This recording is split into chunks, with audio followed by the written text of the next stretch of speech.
Welcome into the Commanders Report. I'm your host, Jack Sperry, and today Dan Quinn, the head coach of the Washington Commanders, gave a major offensive line update that we have been waiting a couple of days for ever since the start of NFL free agency. Then there's also some new NFL rule changes that I'll be breaking down at the end of today's show, so make sure you guys stick around for that. But first, make sure you guys click that subscribe button if you haven't already for the latest Commanders news updates. If we get more on Trey Hendrickson, if we get more on the NFL draft all throughout the week here, we're going to get you guys updates on this channel every single day. We are planning on going live for the first time on this channel in a little bit here tomorrow at 5 p.m. Eastern Time. Me and Joey Peterson are slated to be back live on this channel. So for the first Commanders Report live show in a little while since the start of free agency, actually, make sure you guys click that subscribe button and join us at 5 p.m. Eastern tomorrow.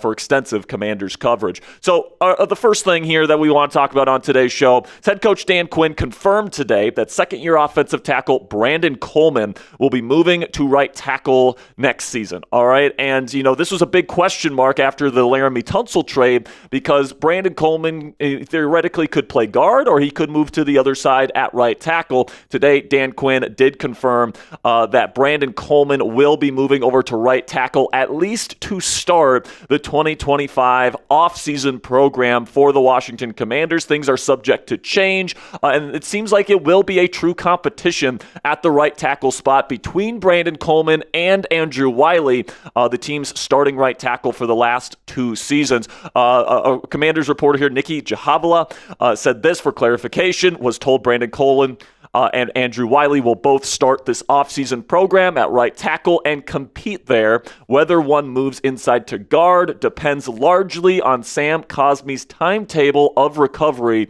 from a torn ACL. So it does appear that Brandon Coleman and Andrew Wiley will be competing for that starting right tackle spot, and whoever loses that battle presumably will be moving to the left or to the right guard starting spot because I do believe that Sam Cosmi is going to at least miss the beginning of the 2025 NFL season with that torn ACL. And the thing about tearing your ACL is it's a very, very long rehab process. And what sucks about that torn ACL with Sam Cosmi is that he did it at the end of the season, right? Right at the very end. So there's some speculation that he might not even play in 2025, and he is inarguably this team's best offensive lineman. So to lose him for an entire season would be absolutely devastating for the Washington Commanders, and they're going to have contingency plans in place if that is the case. And right now, kind of like the early projections is that like the very earliest that Cosmi gets back on the field is October, all right? So like he's not going to start the season as the starting right guard of the Washington Commanders, which absolutely sucks,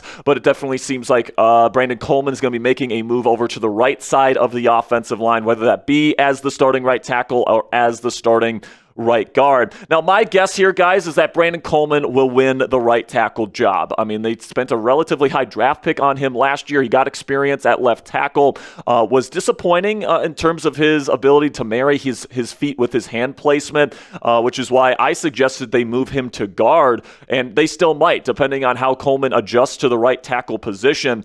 They may still move him into right guard or left guard, or they're going to configure the best possible starting lineup for this offensive line for 2025, but at least it seems at this point that Coleman and the plan for him is for him to start at right tackle, and that would of course mean Andrew Wiley would move to right guard. Now, I'm actually perfectly okay with this, especially with Sam Cosmi slated to miss time next season, because Wiley actually played, in my opinion, the best football of his career at right guard when he started his career with the Kansas City Chiefs, and I think that his skill set is more suited to play on the inside than on the outside at offensive tackle. And his struggles the last 2 seasons, at least in my opinion, when you watch the film, tell me that, a move back to the inside and to kick him back into guard is something that could work for the Washington Commanders moving forward. And right now, the current offensive line configuration, based on our best guess, is that Laremy Tunsil, for sure going to be your starting left tackle. That's pretty obvious. Then you got Nick Allegretti,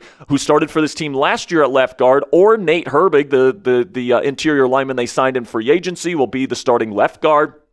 Tyler Biadasz, of course, is slated in to be your starting center. And then Andrew Wiley is currently slated to start the season probably at right guard, with Brandon Coleman slotting in at right tackle. Now, honestly, this is not a great unit, if I'm being completely honest with you guys. This is still a below average starting offensive line in terms of NFL standards, which is why I think that the NFL draft is now an option for the Washington Commanders in terms of addressing the interior of the offensive line. And I do believe that this is a legit draft target from a position group standpoint here, because, Nick Allegretti, let's face it, he didn't have a great season last year. Nate Herbig has been hurt the last 2 seasons, or he's been a true backup, hasn't played a lot of football. All right, like if you can get a really good NFL prospect in the NFL draft this year to be your starting left guard, or even right guard for that matter, I think that is something that the Washington Commanders absolutely should think about doing, because you take a look at the latest PFF grade for the last full season that Nick Allegretti and Nick Herbig have had.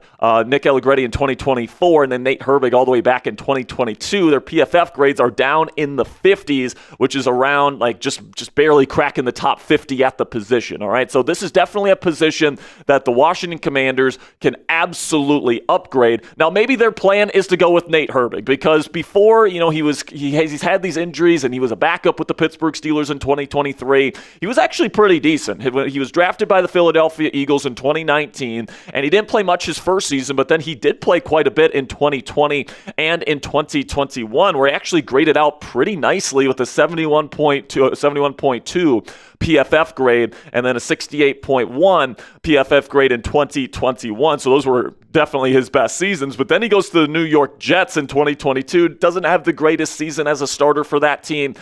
He's a full-time backup for the Steelers in 2023, and then he was slated to be Pittsburgh's starting center last year, actually, and then he tore his rotator cuff, so he did not play last year, and it's been a while since we've seen Nate Herbig be a true starter in the National Football League. So the draft is absolutely an avenue that the Washington Commanders can consider here, and there's a lot of potential really good guards in this class. You take a look at all the top guys in this year's class, in my opinion. Calvin Banks Jr., somebody that could play tackle and might be drafted before the Commanders pick at number 29 this year, but he's certainly somebody to keep your eye on. Gray Zabel was phenomenal at guard at the Senior Bowl this year. He's coming out as a tackle, but he's got some length issues, which point to him being a guard in the league. He'd be phenomenal to start at left guard on day one for the Washington Commanders. Tyler Booker is somebody that's more of a power blocker, but he's expected to go either late day one or early day two. Donovan Jackson is expected to go on day 2 out of Ohio State and be a guard. Same thing with Ozzy Trapilo out of Boston College, who had a really good showing at the Senior Bowl at guard. He's coming out as a tackle as well, but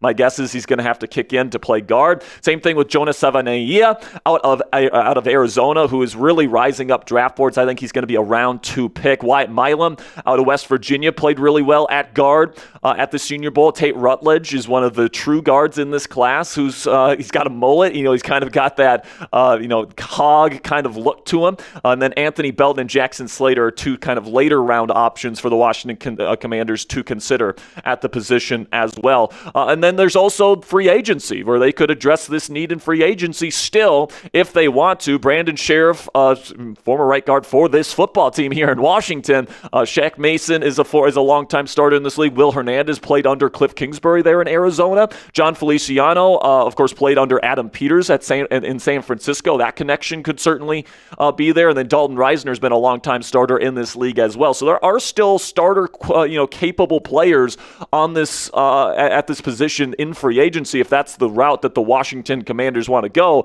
But when you look at this list, are any of these guys clearly better than Nick Allegretti or Nate Herbig? I think you could make an argument to the negative there. But out of the names on this list, I think that the guy that I would consider the most is probably John Feliciano, formerly with the San Francisco 49ers. And the reason for that, guys, is he's got more versatility, all right? Sheriff, Mason, Hernandez, Reisner, all these guys, might have some experience at left guard, but they have played mostly right guard in their career. And I think right now, if you bring in a free agent to play one of these guard spots, it's probably going to be left guard. So if you're going to bring in anybody in free agency at this point, I'd probably say John Feliciano, who can be a really good swing guy for you in case Tyler Biadasz gets hurt, whatever the case may be. But honestly, I think that free agency signing for them, kind of that swing interior lineman, was probably Nate Herbig. So honestly, I think if the Washington Commanders address this position this offseason again, I think it's going to come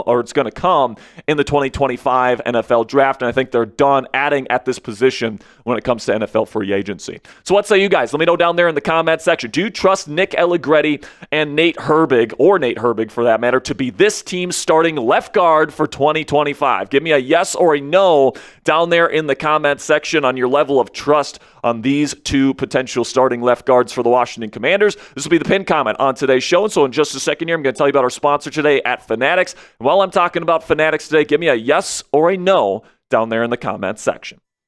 And with that, let's have a word from our sponsor here at Fanatics, where you guys can get your brand new Washington Commanders draft hat for the 2025 NFL Draft. And let me tell you guys, the design of this year's hat, in my opinion, is the best that the NFL has released in years. You've got that kind of, leafing on the bill. Got a great design with the logo in the middle there. If you guys, I really like this off-white color, man. I really do. The official one is the black one.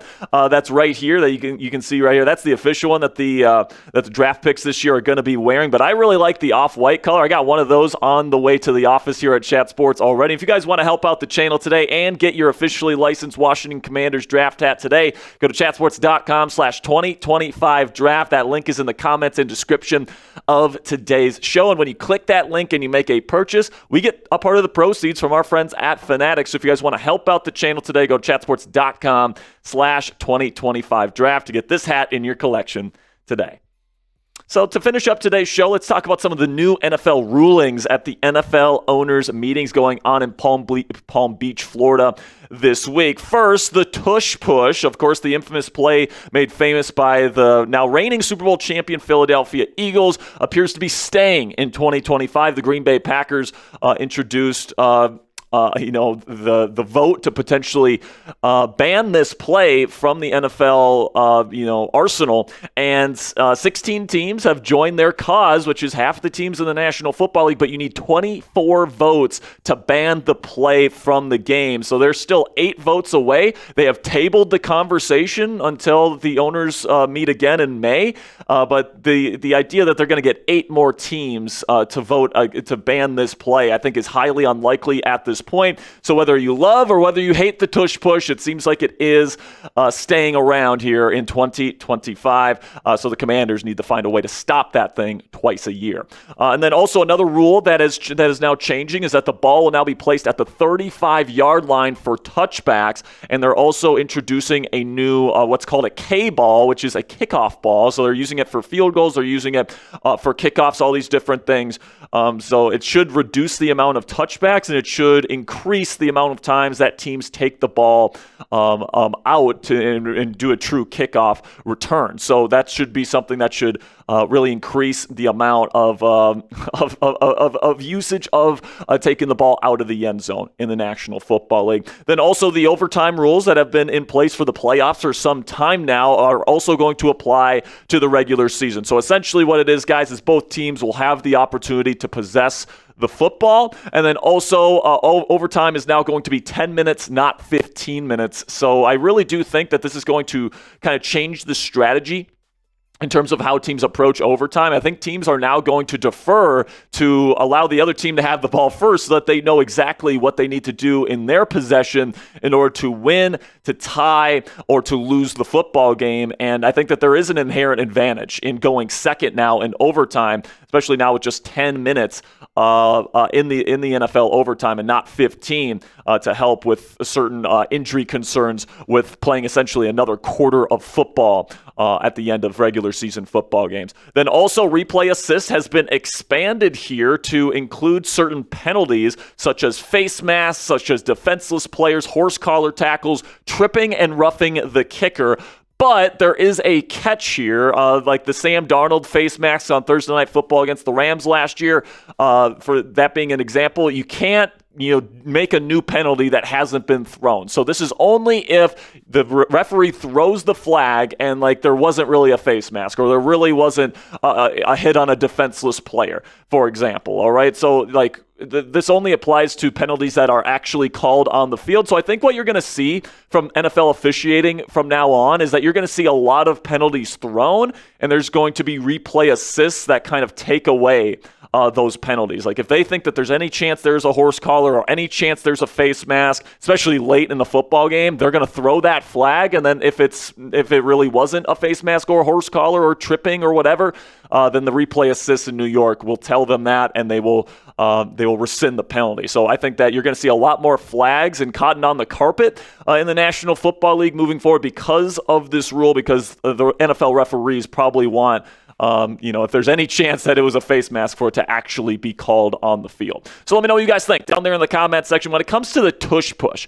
do you think it should be banned? Type B if you would ban it, or type K if you would vote to keep it. For me personally, guys, I got mixed feelings about it. On the one hand, it's like just stop the play, find a way to stop the play. But also on the other hand, like there's other rules, like you can't, push, on like trying to block a field goal. You can't use an additional teammate to try and block a field goal. And the reasoning for that is player safety. So if the reasoning is player safety for the field goal attempt, why can't player safety be the reasoning why we ban this play?